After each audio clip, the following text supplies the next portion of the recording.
ನಮಸ್ಕಾರ. ನೀವು ನೋಡ್ತಾ ಇದ್ದೀರಾ ವಿಶ್ವಂಬರ ಟಿವಿ. ಪ್ರೈಮ್ ಗೆಸ್ಟ್ ಕಾರ್ಯಕ್ರಮಕ್ಕೆ ಸ್ವಾಗತ.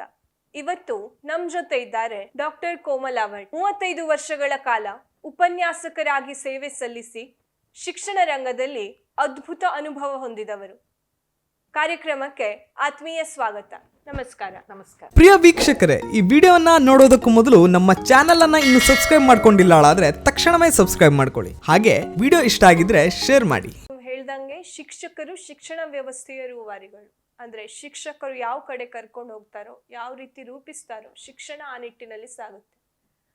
ಓಕೆ, ಇಂದಿನ ಈ ಕಾಂಟೆಂಪರರಿ ವರ್ಲ್ಡ್ ಅಲ್ಲಿ, ಕಾಂಪಿಟೇಟಿವ್ ವರ್ಲ್ಡ್ ಅಲ್ಲಿ, ಈ ಸ್ಪರ್ಧಾತ್ಮಕ ಜಗತ್ತಿನಲ್ಲಿ ಮುಂದೆ ಸಾಗಬೇಕು ಅಂದ್ರೆ ಇಂದಿನ ಯುವ ಜನತೆ ಹೊಂದಲೇಬೇಕಾದಂತಹ ಸ್ಕಿಲ್ಸ್ಗಳು ಯಾವ್ಯಾವುದು? ಇವತ್ತು ಬಹಳ ಮಟ್ಟಿಗೆ ನಾವು ಸ್ಕಿಲ್ ಓರಿಯೆಂಟೆಡ್ ಎಲ್ಲದರಲ್ಲೂ ಯುವಜನತೆ ಕೌಶಲ್ಯವನ್ನು ವೃದ್ಧಿಸಿಕೊಳ್ಳಲೇಬೇಕು. ನಮ್ಮ ಸರ್ಕಾರವು ಅದಕ್ಕೆ ಪೂರಕವಾಗಿ ಬೇಕಾದಷ್ಟು ಕೌಶಲ್ಯಾಭಿವೃದ್ಧಿ ಕೇಂದ್ರಗಳನ್ನು ತೆರೆದಿದೆ. ಕೌಶಲ್ಯವನ್ನು ಸಾಮಾನ್ಯವಾಗಿ ನಾವು ಮೊಟ್ಟ ಮೊದಲನೇ ಕೌಶಲ್ಯ ಭಾಷೆಯಲ್ಲಿ ಒಂದು ಪಕ್ವತೆ ಬರಬೇಕು. ಯುವಜನತೆಯ ಭಾಷೆ ಈಗ ನಿಂತುಕೊಂಡು ಮಾತನಾಡುವ ಕಲೆ ಎಲ್ಲರಿಗೂ ಬರೋದಿಲ್ಲ. ಯಾವಾಗ ಬರ್ತದೆ ಅಂದರೆ ಕಾನ್ಫಿಡೆನ್ಸ್, ಆತ್ಮವಿಶ್ವಾಸವನ್ನು ಬೆಳೆಸ್ಕೊಳ್ಬೇಕು. ಶಿಕ್ಷಣದಿಂದ ಆತ್ಮವಿಶ್ವಾಸ ಬರಬೇಕು. ಇವತ್ತು ನಾನು ಯಾವುದೋ ಒಂದು ವಿದ್ಯಾರ್ಥಿಗೆ ನಿಂತು ಈ ಒಂದು ವಿಷಯದ ಬಗ್ಗೆ ಮಾತಾಡುವಂತಂದ್ರೆ ಯೋಚಿಸ್ಕೊಂಡು ನಿಂತ್ಕೊಳ್ಳೋದಲ್ಲ, ಮಾತಾಡ್ಬೇಕಾ. 2 ಸೆಂಟೆನ್ಸ್ ನಾನು ಮಾತಾಡ್ತೇನೆ, 2 ವಾಕ್ಯಗಳನ್ನಾದರೂ ನಾನು ಹೇಳ್ತೀನಿ ಅನ್ನುವಂಥ ಒಂದು ಆತ್ಮವಿಶ್ವಾಸ ಬರಬೇಕು. ಯುವ ಜನತೆಯಲ್ಲಿ ಮೊಟ್ಟ ಮೊದಲನೆಯದಾಗಿ ಬರುವಂಥದ್ದು ಆತ್ಮವಿಶ್ವಾಸ, 2ನೇದು ಭಾಷೆ, 3ನೇದು ಹಾವಭಾವಗಳು. ನೀವು ಹೇಗೆ ಮಾತಾಡ್ತೀರಿ ಅನ್ನುವಂಥದ್ದು, ಎದುರುಗಳು ನಿಂತಾಗ ಒಂದು ಗೌರವಪೂರ್ವಕವಾಗಿ ಮಾತನಾಡುವಂತಹ ಕಲೆ, ಅದು ಎಲ್ರಿಗೂ ಬರೋದಿಲ್ಲ. ನೀವು ಮಾತನಾಡುವಾಗ ಹೇಗೆ ಮಾತನಾಡಬೇಕು ಅನ್ನುವಂತಹ ಕಲೆಯನ್ನು ಶಿಕ್ಷಕರೇ ನಾವು ವಿದ್ಯಾರ್ಥಿಗಳಿಗೆ ಕಲಿಸಬೇಕು. ಅದರಿಂದ ವಿದ್ಯಾರ್ಥಿಗಳು ಕಲಿತಾರೆ. ಇವತ್ತು ಭಾಷಣ ಕಲೆ ಅನ್ನುವಂಥದ್ದಿದೆ. ಎಲ್ಲ ವಿದ್ಯಾರ್ಥಿಗಳು ಭಾಷಣ ಕಲೆಯಲ್ಲಿ ಪರಿಪಕ್ವತೆಯನ್ನು ಹೊಂದಿರೋದಿಲ್ಲ. ನಡುಕ್ತಾರೆ, ಕಟ್ ಅಂತ ನಡುಕ್ತಾರೆ ಸ್ಟೇಜ್ ಮೇಲೆ ನಿಂತಾಗ. ಕೌಶಲ್ಯ ಯಾವುದರಿಂದ ಅದು ಬರ್ತದೆ ಅಂತಂದ್ರೆ ಕಾನ್ಫಿಡೆನ್ಸ್. ಐ ಕ್ಯಾನ್ ಟಾಕ್ ಅಂತ ಹೇಳಿದ್ರೆ ನೀನು ಮಾತಾಡಬಹುದು, ನಿನಗೆ ಮಾತನಾಡುವ ಸಾಮರ್ಥ್ಯ ಇದೆ, ಅದು ಶಿಕ್ಷಕ ಅವರಲ್ಲಿ ತುಂಬಬೇಕು. ಶಿಕ್ಷಕ ಅವರಲ್ಲಿ ತುಂಬಿದಾಗ ವಿದ್ಯಾರ್ಥಿಗಳು ಆ ಸ್ಕಿಲ್ ಅನ್ನು ಡೆವಲಪ್ ಮಾಡ್ಕೊಳ್ತಾರೆ. ಬಹಳ ಮೊಟ್ಟ ಮೊದಲನೇದಾಗಿ ವಿದ್ಯಾರ್ಥಿಗಳಿಗೆ ಎಲ್ಲ ಸ್ಕಿಲ್ಗಳು ಬರೋಕ್ಕಿಂತ ಮುಂಚೆ ಕಾನ್ಫಿಡೆನ್ಸ್ ಬರಬೇಕು. ಕಾನ್ಫಿಡೆನ್ಸ್ ಬರಬೇಕು ಅಂದ್ರೆ ಅವರಿಗೆ ನಾಲೆಜ್ ಇರಬೇಕು, ಜ್ಞಾನ ಇರಬೇಕು. ಜ್ಞಾನದಿಂದ ಆತ್ಮವಿಶ್ವಾಸ, ಆತ್ಮವಿಶ್ವಾಸದಿಂದ ಒಳ್ಳೆಯ ಭಾಷೆ ಕಲಿಬೇಕು, ಕಲಿಕೆಯಿಂದ ಬರಬೇಕು. ಅದು ಒಳ್ಳೆಯ ಭಾಷೆ, ಒಳ್ಳೆಯ ಭಾಷೆಯಿಂದ ಒಳ್ಳೆಯ ಒಂದು ಎನ್ವೈರನ್ಮೆಂಟ್ ಅಂದರೆ ಒಂದು ಪರಿಸರ ಸೃಷ್ಟಿಯಾಗ್ತದೆ. ಒಳ್ಳೆಯ ಭಾಷೆಯಿಂದ ಒಳ್ಳೆಯ ಪರಿಸರ ಸೃಷ್ಟಿಯಾಗ್ತದೆ. ಈಗ ಇಷ್ಟೊಂದು ಜನ ಇಡೀ ಸಭಾಂಗಣದಲ್ಲಿ ನೀವು ಕೂತ್ಕೊಂಡಿದ್ರೆ ಒಂದು ವ್ಯಕ್ತಿ ಎದ್ದು ನಿಂತು ಮಾತನಾಡುವಾಗ ಆ ಮಾತನಾಡಿದ್ದನ್ನು ಕೇಳಬೇಕು. ಜನ ಕೇಳಬೇಕು ಅಂತಂದ್ರೆ ಅವನಲ್ಲಿ ಪ್ರಭುತ್ವ ಇರಬೇಕು, ಒಂದು ಕಾನ್ಫಿಡೆನ್ಸ್ ಬರಬೇಕು, ಆತ್ಮವಿಶ್ವಾಸ ಇರಬೇಕು. ಆತ್ಮವಿಶ್ವಾಸ, ಪ್ರಭುತ್ವ ಇದೆಲ್ಲವೂ ಶಿಕ್ಷಣದಿಂದ ಸಾಧ್ಯ. ಅದನ್ನ ಕೌಶಲ್ಯವಾಗಿ ಪರಿವರ್ತನೆ ಮಾಡ್ಕೊಳ್ಬೇಕು. ಕೌಶಲ್ಯವಾಗಿ ಪರಿವರ್ತನೆ ಮಾಡ್ಕೊಳ್ಳುವಾಗ ಅವನ ಒಂದು ಭಾಷೆ ಬಹಳ ಪ್ರಬುದ್ಧತೆಯನ್ನು ಹೊಂದಿರಬೇಕು. ಭಾಷೆಯಿಂದ ನಾಲೆಜು, ಬೇರೆ ಬೇರೆ ವಿಷಯಗಳನ್ನು ನೀವು ಕಲೆ ಹಾಕಬೇಕು. ಬೇರೆ ಬೇರೆ ವಿಷಯಗಳನ್ನು ಕಲೆ ಹಾಕಿದ ಮೇಲೆ ಆ ಕಲೆ ಹಾಕಿದ್ದನ್ನು ಕೌಶಲ್ಯದಲ್ಲಿ ಪರಿವರ್ತನೆಗೊಳಿಸ್ಕೊಳ್ಬೇಕು.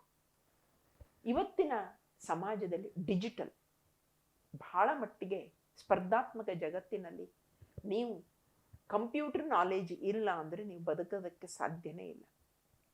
ಪ್ರತಿಯೊಂದು ಹಂತದಲ್ಲಿ ನಿಮಗೆ ಹೆಲ್ಪಿಗೆ ಬರುವಂಥದ್ದು ಈ ಕಂಪ್ಯೂಟರ್ ನಾಲೆಜ್, ಕಂಪ್ಯೂಟರ್ ಜ್ಞಾನ ಇರಲೇಬೇಕು ವಿದ್ಯಾರ್ಥಿಗಳಿಗೆ. ಒಂದು ಕಂಪ್ಯೂಟರ್ ಜ್ಞಾನದ ಜೊತೆಗೆ ನಾನು ಇನ್ನೊಂದು ಅಂಶವನ್ನು ಇಲ್ಲಿ ಹೇಳಿ ಮುಂದಕ್ಕೆ ಹೋಗ್ತೀನಿ. ಭಾರತೀಯರಲ್ಲಿ ಹೆಚ್ಚಾಗಿ ನಮಗೆ ಬೇಕಾಗಿರುವಂಥದ್ದು ಕೌಶಲ್ಯ ಅಂದರೆ ಟೆಕ್ನಿಕಲ್ ಸ್ಕಿಲ್. ತಾಂತ್ರಿಕವಾಗಿ ಇವರು ಮುನ್ನಡೆ ಹೊಂದಬೇಕು.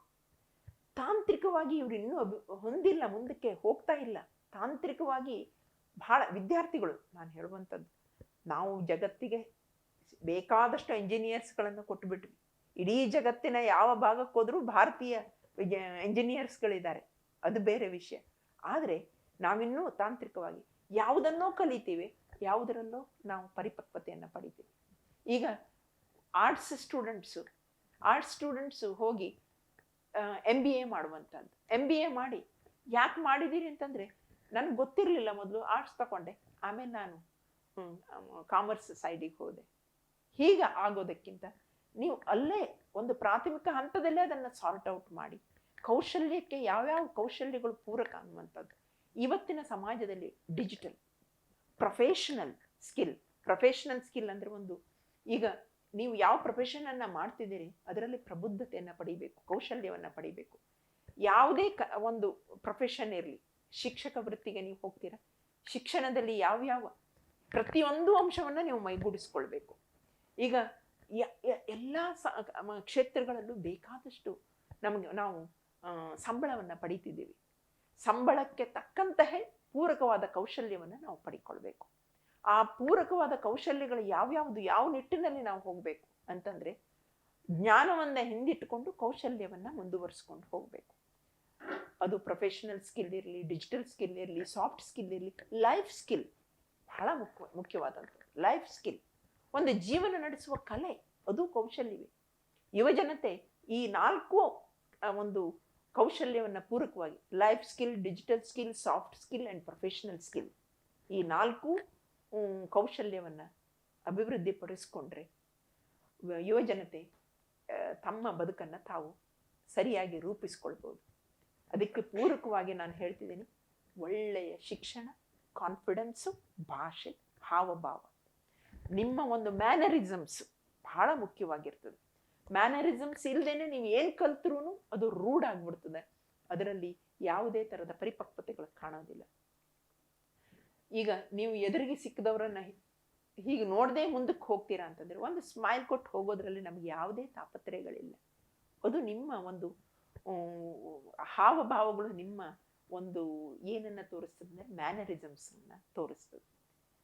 ಈ ಒಂದು ಯುವಜನತೆಗೆ ನಾನು ಪ್ರೀತಿಪೂರ್ವಕವಾಗಿ ಕರೆ ಕೊಡೋದು ಏನು ಅಂತಂದರೆ, ಎಲ್ಲ ಕಲೆಗಳನ್ನು ಮೈಗೂಡಿಸಿಕೊಳ್ಳಿ, ಆದರೆ ಪ್ರಬುದ್ಧತೆಯನ್ನು ಬೆಳೆಸ್ಕೊಳ್ಳಿ. ಇದು ನಮ್ಮ ನೆಲ, ನಮ್ಮ ಜಲ ಅನ್ನುವಂತಹ ಭಾವನೆಗಳಿರಲಿ. ನಿಮಗೆ ಬೇಕಾದಷ್ಟು ಕಲೆಗಳು ಗೊತ್ತಿರ್ಬೋದು, ಕೌಶಲ್ಯಗಳು ಗೊತ್ತಿರ್ಬೋದು. ಆ ಕೌಶಲ್ಯಗಳನ್ನು ಸರಿಯಾದ ಸಂದರ್ಭದಲ್ಲಿ ಉಪಯೋಗಿಸಿ ಈ 4 ಅಂಶಗಳನ್ನು ಮೈಗೂಡಿಸಿಕೊಂಡ್ರೆ ನೀವು ನಿಜವಾಗಿ 21ನೇ ಶತಮಾನದಲ್ಲಿ ಮಿಂಚ್ತೀರಿ. ಇದು ನನ್ನ ಭಾರತೀಯ ಶಿಕ್ಷಣ ವ್ಯವಸ್ಥೆಯ ಕುರಿತಾಗಿ ನಿಮ್ಮ ಅಭಿಪ್ರಾಯ ಏನು? ಅಂದರೆ ಇದರ ಆ ಸಾಧಕ ಬಾಧಕಗಳೇನು ಭಾರತೀಯ ಶಿಕ್ಷಣ ವ್ಯವಸ್ಥೆ ಇದು? ಈಗ ನಮ್ಮ ಒಂದು ವಿಷಯ, ತುಂಬ ನೋವಿನ ವಿಷಯವನ್ನು ನಿಮಗೆ ಇಲ್ಲಿ ಹೇಳಬೇಕು. ಒಂದು ಯುವಜನತೆ, ಹೆಚ್ಚಿನ ಯುವಜನತೆ ದೇಶ ಬಿಟ್ಟು ಬೇರೆ ದೇಶಕ್ಕೆ ಪಲಾಯನವನ್ನು ಮಾಡ್ತಾ ಇದೆ. ಇದಕ್ಕೆ ಕಾರಣ ಇಲ್ಲದಿಲ್ಲ. ಈಗ ನಮ್ಮಲ್ಲಿ ಸಾಕಷ್ಟು ಅವಕಾಶಗಳು ಇದೆ, ಆದರೆ ಅವಕಾಶಗಳಿಂದ ಕೆಲವರು ವಂಚಿತರಾಗ್ತಿದ್ದಾರೆ. ಯಾಕೆಂದರೆ ಈ ಸಾಮಾಜಿಕ ವ್ಯವಸ್ಥೆನೇ ಆಗಿದೆ. ಅವಕಾಶಗಳು ಸಿಕ್ಕಿದ್ರೂ ಒಂದು ಸಮಾಧಾನ ಅನ್ನುವಂತಹ ಒಂದು ಪೂರಕವಾದಂಥ ಸನ್ನಿವೇಶಗಳು ನಮ್ಮಲ್ಲಿಲ್ಲ. ಸಾಮಾಜಿಕ ವ್ಯವಸ್ಥೆ ಸಾಕಷ್ಟು ಜನ, ಒಂದು ಬುದ್ಧಿವಂತ ವರ್ಗ ಅನ್ನುವಂಥದ್ದು ಪಲಾಯನ ಮಾಡಿ ಬೇರೆ ದೇಶಕ್ಕೆ ಹೋಗಿ ಸೆಟಲ್ ಆಗ್ತಾ ಇದೆ. ಹಾಗಿದ್ರೆ ಇಲ್ಲಿರುವವರು ಬೇಡದಿರುವವರ? ಹಾಗಂತ ಅಲ್ಲ. ಕೆಲವೊಂದು ಸಂದರ್ಭಗಳಲ್ಲಿ ನನಗೆ ನೋವಾಗುವಂಥ ಅಂಶ ಅಂದರೆ, ಈ ಒಂದು ಶಿಕ್ಷಣ ವ್ಯವಸ್ಥೆಯಲ್ಲಿ ಏನಾದರೂ ಲೋಪದೋಷಗಳಿಂದ ಹೀಗಾಗ್ತಾ ಇದೆಯೇ?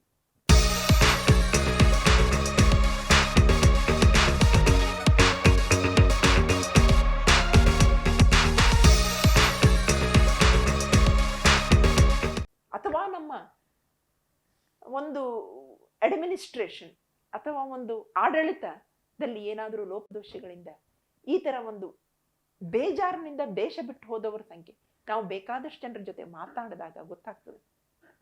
ಈ ದೇಶದಲ್ಲಿ ನನಗೆ ಸಾಕಷ್ಟು ಅವಕಾಶಗಳಿಲ್ಲ, ಅದಕ್ಕೆ ನಾನು ಬೇರೆ ದೇಶಕ್ಕೆ ಹೋಗ್ತೇನೆ.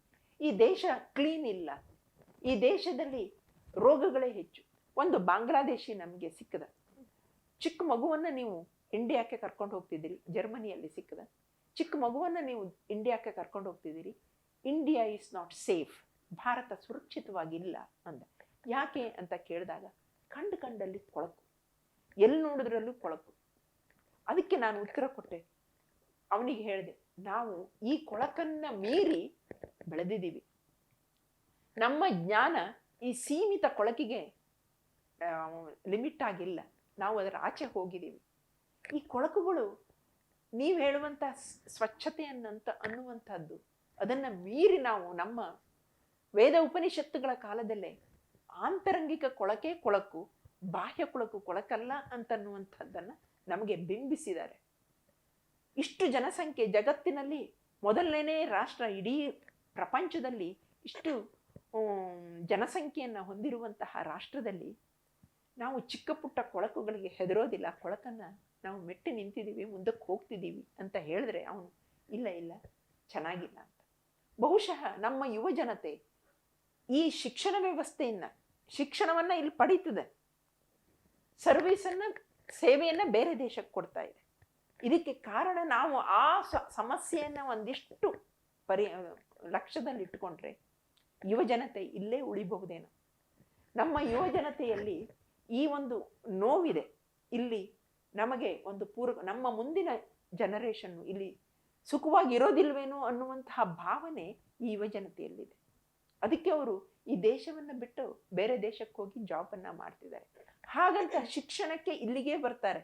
ಒಂದಿಷ್ಟು ಶಿಕ್ಷಣ ವ್ಯವಸ್ಥೆ ಬಹಳ ಚೆನ್ನಾಗಿದೆ ಇಲ್ಲಿ ಅನ್ನುವಂಥದ್ದು, ಪ್ರಾಥಮಿಕ, ಮಾಧ್ಯಮಿಕ ಅಥವಾ ಪ್ರೌಢ ಶಿಕ್ಷಣ, ಆಮೇಲೆ ಹೈಯರ್ ಎಜುಕೇಶನ್, ಮುಂದಿನ ಶಿಕ್ಷಣಕ್ಕೆ ಬೇರೆ ದೇಶಕ್ಕೆ ಹೋಗಿ ವಾಪಸ್ ಬರೋದಿಲ್ಲ.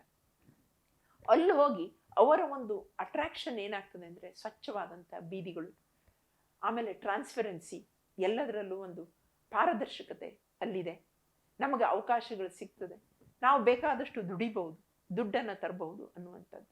ಕೊನೆಯಲ್ಲಿ ನಿನ್ನ ಆಸೆ ಏನಂದ್ರೆ ವಾಪಸ್ ಇಂಡಿಯಾಕ್ಕೆ ಬರ್ತೀವಿ ಅಂತನ್ನುವಂಥ ವಿಷಯವನ್ನೇ ಹೇಳ್ತಾರೆ. ಅಲ್ಲಿ ನಾವು ಎಲ್ಲೋ ಎಡವಿದ್ದೀವಿ. ಶಿಕ್ಷಣ, ಈ ಯುವ ಜನತೆ ಅದನ್ನ ಸರಿಪಡಿಸುವವರು ಯಾರು? ನಮ್ಮ ದೇಶವನ್ನು ನಾವೇ ಸರಿಪಡಿಸ್ಕೊಳ್ಬೇಕು. ಶಿಕ್ಷಣವನ್ನ ಪಡಿತೀರಿ, ಮುಂದೆ ಹೋಗ್ತೀರಿ, ವಾಪಸ್ ಈ ದೇಶಕ್ಕೆ ಬರೋದಕ್ಕೆ ಇಂಟ್ರೆಸ್ಟ್ ತೋರಿಸೋದಿಲ್ಲ ಅಂತಂದ್ರೆ ನಮ್ಮಲ್ಲಿ ದೋಷ ಇದೆಯೋ ನಿಮ್ಮಲ್ಲಿ ದೋಷ ಇದೆಯೋ ಅನ್ನೋದನ್ನ ಯುವಜನತೆ ಪ್ರಶ್ನೆ ಮಾಡ್ಕೊಳ್ಬೇಕು. ಕೊಳಕನ್ನ ನಾನು ಯಾರು ನಿಯಂತ್ರಿಸುವವರು ಯಾರು? ಇದೇ ಯುವಜನತೆ ತಾನೆ. ಇಲ್ಲಿ ತನಕ ಶಿಕ್ಷಣ, ನೀವು ಈ ದೇಶದ ಋಣ ತೀರಿಸಬೇಕು. ಈ ದೇಶದ ಋಣ ನಿಮ್ಮ ಮೇಲಿದೆ. ಅದಕ್ಕೆ ಯುವಜನತೆಗೆ ಈ ಶಿಕ್ಷಣ ತುಂಬಾ ಒಳ್ಳೆಯ ಶಿಕ್ಷಣವನ್ನೇ ನಾವು ಕೊಡ್ತಾ ಇದ್ದೀವಿ. ಬದಲಾಗ್ತಾ ಇದ್ದೀವಿ, ಶಿಕ್ಷಕರು ಬದಲಾಗ್ತಾ ಇದ್ದಾರೆ, ಶಿಕ್ಷಕರು ಪ್ರಬುದ್ಧತೆಯತ್ತ ಹೋಗ್ತಿದ್ದಾರೆ. ಆದರೆ ಅದಕ್ಕನುಗುಣವಾಗಿ ನಾನು ಒಂದು ವಿಷಯವನ್ನು ಇಲ್ಲಿ ಹೇಳಬೇಕು. ಟ್ರೈನಿಂಗ್ಗಳು ಸಾಕಾಗ್ತಾ ಇಲ್ಲ. ಹೊಸದಾದಂತಹ ತಂತ್ರಜ್ಞಾನಗಳು ಬಂದಾಗ ಶಿಕ್ಷಕರು ಪೂರಕವಾಗಿ ಅವರಿಗೆ ಹೆಚ್ಚೆಚ್ಚು ಒಂದು ಶಿಕ್ಷಣವನ್ನು, ಆ ನಿಟ್ಟಿನಲ್ಲಿ ಶಿಕ್ಷಣವನ್ನು ಕೊಡಬೇಕು. ಅವರಿಗೆ ಆ ಸ್ಕಿಲ್ಲನ್ನು ಡೆವಲಪ್ಮೆಂಟ್ ಮಾಡ್ಕೊಳ್ಳೋದಕ್ಕೆ. ಯಾಕೆಂದರೆ ಶಿಕ್ಷಕರು ಸರ್ವಜ್ಞರಲ್ಲ, ಅವರಿಗೂ ಒಂದು ನಾಲೆಜನ್ನು ಬೆಳೆಸ್ಕೊಳ್ಳೋದಕ್ಕೆ ಅವಕಾಶ ಕೊಡಬೇಕು. ಅವರಿಗೂ ಹೊಸ ಟ್ರೈನಿಂಗ್ಗಳನ್ನು ಕೊಡಬೇಕು. ಅದಕ್ಕೆ ಖರ್ಚು ಜಾಸ್ತಿ ಬರ್ತದೆ. ಹೆಚ್ಚಿನ ಇನ್ಸ್ಟಿಟ್ಯೂಷನ್ಗಳು ಆ ಖರ್ಚನ್ನು ನಿಭಾಯಿಸೋದಿಲ್ಲ, ಶಿಕ್ಷಕರಿಗೂ ಅದನ್ನು ನಿಭಾಯಿಸುವಂಥ ತಾಕತ್ತಿರೋದಿಲ್ಲ. ಆಗ ಏನು ಮಾಡಬೇಕು? ಆಗ ನಾವು ತಾಂತ್ರಿಕವಾಗಿ ಹಿನ್ನಡೆಯನ್ನು ಅನುಭವಿಸ್ತೀವಿ. ಆ ನಾಲೆಜನ್ನು ನಾವು ಅಪ್ಡೇಟ್ ಮಾಡ್ಕೊಳ್ಳೋಕ್ಕಾಗೋದಿಲ್ಲ. ಅಂತಹ ಒಂದು ಸನ್ನಿವೇಶದಲ್ಲಿ ಹೆಚ್ಚಿನ ಇನ್ಸ್ಟಿಟ್ಯೂಷನ್ಗಳು ಮುಂದಕ್ಕೆ ಬಂದು ಶಿಕ್ಷಕರ ಒಂದು ನಾಲೆಜನ್ನು, ಅವರ ಜ್ಞಾನವನ್ನು ವಿಕಸನಗೊಳಿಸುವಂತಹ ಕ್ರಿಯೆಯಲ್ಲಿ ತೊಡಗಿಕೊಳ್ಬೇಕು. ಅದಕ್ಕೆ ಸರ್ಕಾರವೂ ಪೂರಕವಾಗಿ ಅವರಿಗೆ ಹಣಕಾಸಿನ ವ್ಯವಸ್ಥೆಯನ್ನು ಮಾಡಬೇಕು. ಹೆಚ್ಚೆಚ್ಚು ನಾಲೆಜನ್ನು ಪಡ್ಕೊಂಡು ಈ ಯುವಜನತೆ ಅದರಲ್ಲಿ ಮುಂಚೂಣಿಯಲ್ಲಿ ನಿಲ್ಲಬೇಕು. ಇದು ನನ್ನ ದೇಶ ಅನ್ನುವಂಥ ಪ್ರೀತಿ ಹುಟ್ಟಬೇಕು. ನನ್ನ ದೇಶಕ್ಕಾಗಿ ನಾನು ಏನನ್ನೂ ಮಾಡೋದಕ್ಕೆ ಸಾಧ್ಯ ಇದೆ, ಇದರ ಬದಲಾವಣೆ ನನ್ನ ಕೈಯಲ್ಲೇ ಇದೆ ಅಂತಂದರೆ ಎಲ್ಲ ಕೌಶಲ್ಯಗಳನ್ನು ಅವರು ಇಂಪ್ಲಿಮೆಂಟ್ ಮಾಡ್ಬೋದು. ಅದಕ್ಕೆ ಸರ್ಕಾರವೂ ಪೂರಕವಾಗಿ ನಿಲ್ಲಬೇಕು. ಒಂದು ಲೋಕಲ್ ಬಾಡೀಸ್ಗಳು ಸಹ ಅದಕ್ಕೆ ಸಪೋರ್ಟ್ ಆಗಿ ನಿಲ್ಲಬೇಕು. ಅದಕ್ಕಿಂತ ಮುಂಚೆ ಯುವಜನತೆಯ ಮನಸ್ಸಿನಲ್ಲಿ ಈ ಭಾವನೆಗಳು ಹುಟ್ಟಬೇಕು. ಈ ಪ್ರಬುದ್ಧತೆ ಶಿಕ್ಷಣದಿಂದ ಬರ್ತದೆ, ನಾಲೆಜ್ನಿಂದ ಬರ್ತದೆ. ಇಡೀ ಜಗತ್ತು ತೆರೆದಿಟ್ಕೊಂಡು ನಿಂತಿದೆ. ಒಂದು ತೆರೆದ ಮನೆಯಲ್ಲಿ ಯಾರಿಗೆ ಎಲ್ಲಿ ಹೋಗಿ ಏನು ಬೇಕಾದರೂ ಮಾಡೋದಕ್ಕೆ ಅವಕಾಶಗಳಿದೆ. ಅವಕಾಶ ಯಾವಾಗಿದೆ ಅಂದರೆ ನಿನ್ನಲ್ಲಿ ಕೌಶಲ್ಯ ಇದ್ದರೆ ಮಾತ್ರ ಅವಕಾಶ ಇದೆ. ಭಾರತೀಯರು ಇಡೀ ಜಗತ್ತಿನ ಒಂದು ಮುಂಚೂಣಿಯಲ್ಲಿರುವಂತಹ ಕಂಪನಿಗಳಲ್ಲಿ ಸಿಇಒಗಳಾಗಿ ಕೆಲಸ ಮಾಡ್ತಿರುವವರೇ ಭಾರತೀಯರು. ಕೌಶಲ್ಯ ಇವರಲ್ಲಿ ಇದೆ. ಆ ಕೌಶಲ್ಯವನ್ನು ಭಾರತದಲ್ಲಿ ಒಂದಿಷ್ಟು ತೋರಿಸಿ ಅನ್ನುವಂಥದ್ದು ನನ್ನ ಮನದಾಳದ ಆಸೆ. ಅದಕ್ಕೆ ಪೂರಕವಾಗಿ ಈ ಒಂದು ಗೌರ್ಮೆಂಟ್ಗಳು, ಒಂದು ಸರ್ಕಾರ, ಆಮೇಲೆ ಸರ್ಕಾರದ ಜೊತೆಗೆ ಸಾಮಾಜಿಕ ವ್ಯವಸ್ಥೆಗಳು ಅದಕ್ಕೆ ಪೂರಕವಾಗಿ ನಿಂತಾಗ ಯುವಜನತೆ ತಾನೇ ಇಲ್ಲಿ ನಿಲ್ಲುತ್ತದೆ. ಅವರು ಕೌಶಲ್ಯವನ್ನು ವೃದ್ಧಿಸ್ಕೊಳ್ಬೇಕು, ಅವರಿಗೆ ಹೆಚ್ಚೆಚ್ಚು ಅವಕಾಶಗಳು ಸಿಗಬೇಕು. ಆ ಒಂದು ಅವರ ಕೌಶಲ್ಯ ಅಭಿವೃದ್ಧಿಗೆ ಅವಕಾಶಗಳು ಸಿಕ್ಕಾಗ ಅದಕ್ಕೆ ಒಂದಿಷ್ಟು ಫೈನಾನ್ಷಿಯಲ್ ಸಪೋರ್ಟ್ಗಳು, ಈಗ ಸ್ಟಾರ್ಟಪ್ಗಳು ಬಹಳಷ್ಟು ಬರ್ತಾ ಇದೆ, ಬೇಕಾದಷ್ಟು ಸ್ಟಾರ್ಟಪ್ಗಳು ಬರ್ತಾ ಇದೆ, ಯುವಜನತೆ ಅದರಲ್ಲಿ ತೊಡಕೊಂಡಿದೆ. ಆದರೂ ಒಂದಿಷ್ಟು ಬುದ್ಧಿವಂತ ಸಮುದಾಯ ಬೇರೆ ದೇಶಕ್ಕೆ ಹೋಗಿ ನೆಲೆಸಿರುವಂತಹದ್ದು ಬಹಳ ನೋವಿನ ಸಂಗತಿ. ಭಾರತದ ಅಭಿವೃದ್ಧಿ ಅಲ್ಲಿ ಅವರು ಪ್ರಮುಖ ಪಾತ್ರ ವಹಿಸಬೇಕು. ಅಷ್ಟು ಕೌಶಲ್ಯ ಹೊಂದಿದವರು ಇಲ್ಲಿಗೂ ಬಂದು ಅದನ್ನು ಮಾಡಬೇಕು. ಅದಕ್ಕೆ ನಾನು ರಾಜಕಾರಣವನ್ನು ಸೇರಿಸೋದಿಲ್ಲ. ಆ ರಾಜಕಾರಣ ಏನಾಗ್ತಿದೆ ಏನು ಹೋಗ್ತಿದೆ ನನಗೆ ಅದಕ್ಕಿಂತ ಹೆಚ್ಚಾಗಿ ಶೈಕ್ಷಣಿಕವಾಗಿ ವಿದ್ಯಾರ್ಥಿಗಳು ಮುಂದಕ್ಕೆ ಬರಬೇಕು ಅನ್ನುವಂಥದ್ದು ನನ್ನ ಮನದಾಳದ ಆಸೆ. ಈ ಕೌಶಲ್ಯ ಭಾರತಕ್ಕೆ ಸೀಮಿತವಾಗಬೇಕು, ಭಾರತಕ್ಕೆ ನಿಲ್ಲಬೇಕು ಅನ್ನುವಂಥದ್ದಲ್ಲ. ಜಗತ್ತಿನ ಎಲ್ಲವೂ ಇಲ್ಲಿ ಹರಿದು ಬರಲಿ, ಎಲ್ಲವೂ ಈ ಒಂದು ದೇಶದಲ್ಲಿ ಸಮಾಗಮಗೊಳ್ಳಲಿ, ಭಾರತ ವಿಶ್ವಗುರು ಆಗಲಿ. ಅದಕ್ಕೆ ನಮ್ಮ ಯುವಜನತೆಯ ಪಾತ್ರ ಪ್ರಮುಖವಾಗಿದೆ ಅನ್ನುವಂಥದ್ದು ನನ್ನ ಮನದಾಳದ ಆಸೆ. ವೀಕ್ಷಕ ಮಹಾಪ್ರಭುಗಳೇ, ನಮ್ಮ ಚಾನಲ್ ಅನ್ನು ಸಬ್ಸ್ಕ್ರೈಬ್ ಮಾಡಿ, ಶೇರ್ ಮಾಡಿ, ಪ್ರೋತ್ಸಾಹಿಸಿ.